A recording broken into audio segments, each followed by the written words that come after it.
don't see some resolution whereby Iran just goes away. I think the most attainable objective here would be to neutralize Iran's ability to terrorize the neighborhood, including the Straits. I do think that there are a variety of options that have not been fully exploited that could reopen the Straits, but it would require a level of risk on the part of the United States and also by shippers. And I think that's one of the things that the Trump administration is grappling with. Do they want to get more aggressive on the Straits, or do they think that military pressure on other parts of Iran can bring about a change? Now, there have been 10 consecutive nights of attacks by the US on Iran.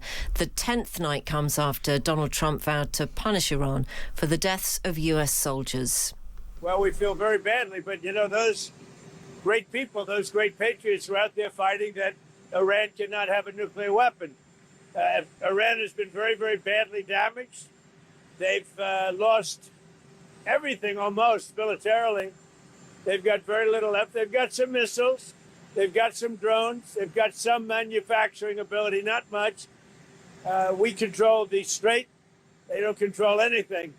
So we'll see what happens. But we hit them very hard again tonight.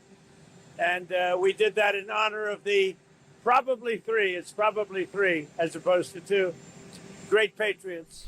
Well, on Monday night, the US Department of Defense did confirm the death of 2 US soldiers who were killed in an Iranian strike in Jordan last weekend. A third went missing in action after the attack, with as yet unidentified remains later found in the area. The president of Iran has said that his country is now fighting a full-scale war with the US.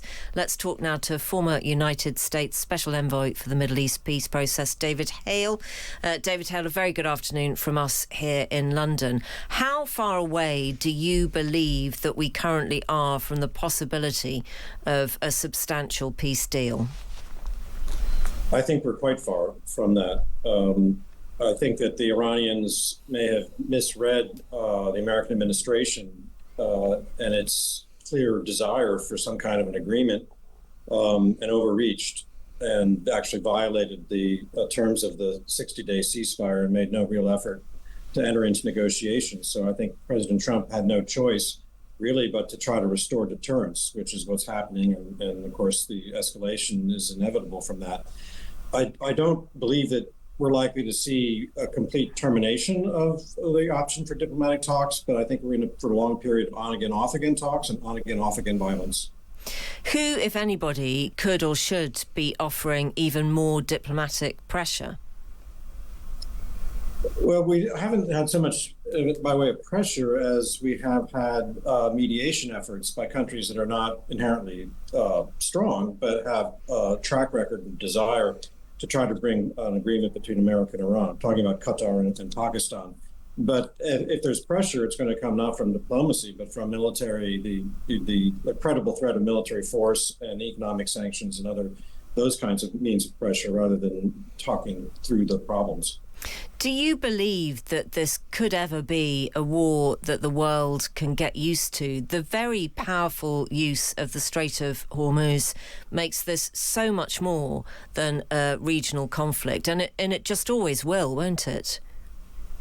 Right. I don't see some resolution whereby Iran just goes away. I think the most attainable objective here would be to neutralize Iran's ability to terrorize the neighborhood, including the Straits. I do think that there are a variety of options that have not been fully exploited that could reopen the Straits, but it would require a level of risk on the part of the United States and also by shippers. And I think that's one of the things that the Trump administration is grappling with. Do they want to get more aggressive on the Straits, or do they think that military pressure on other parts of Iran can bring about a change?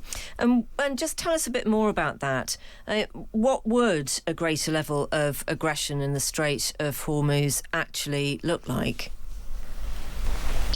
Well, it probably would entail, I'm not a military expert, but I've lived with this problem for decades. It would probably entail a massive effort to remove mines, physically remove the mines. It would probably require landing some Marines to make sure that the facilities that Iran is using to intimidate shipping are no longer available to them. And it may require physically escorting vessels using U.S. and allied naval vessels to escort tankers and other ships through the Straits. And when you talk about neutralising Iran's ability to terrorise its neighbours, I mean, this is so confusing, isn't it, David Hale? Because sometimes President Trump has seemed to suggest that that has already been achieved, and then it hasn't been achieved. It is a motive. It isn't the entire motive. Tell us a bit more about your thoughts on that. Well, the administration has been unclear from the beginning about exactly what the objectives are, and that's been part of their problem. But I think that it boils down really to what I said, neutralizing Iran's power projection, which includes the nuclear program. But that requires probably a long-term strategy of continuing to, as I said, to exercise the credible threat of violence whenever there's an emerging threat, because Iran's not going to go away. But I think we have seen since 2023, when Iran really started this with its alliance with Hamas in Gaza, that there has been a fundamental shift in the balance of power away from Iran. They can no longer call the shots and set the table, the agenda, whatever phrase you want to use, throughout the Middle East. They're now on the defensive, and their ability to direct drones and missiles around the neighborhood is still there. It's potent, but it's nothing like what it used to be. How much do you believe that President Trump's future actions will be affected by his domestic landscape, i.e. Incoming midterm elections, a very poor approval rating? Yeah, I mean, I was a career Foreign Service officer, diplomat for almost 40 years, and I never saw a president, in my opinion anyway, change his foreign policy because of the midterm elections. That isn't to say that politics don't matter. Of course they do, and the high price of gas and overall inflation is going to be a predominant theme in the elections this year. But I think Trump has shown, although he was eager for a deal, he wasn't going to go so far as to allow the Iranians to regain the dominance that they had before. Thank you very much indeed for talking to us this afternoon. That was David Hale, the former United States Special Envoy for Middle East Peace.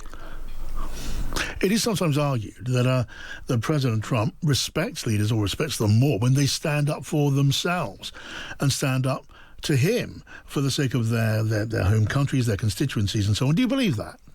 Well, there's not frankly that much evidence of it. I mean, if we were to put that question to Giorgia Meloni, Italian Prime Minister, who has now fallen out with him big time, having been one of his bigger cheerleaders in Europe, because she did stand up to him and, accused him of nonsense when he claimed that she'd spent the whole G7 trying to get a photo with him.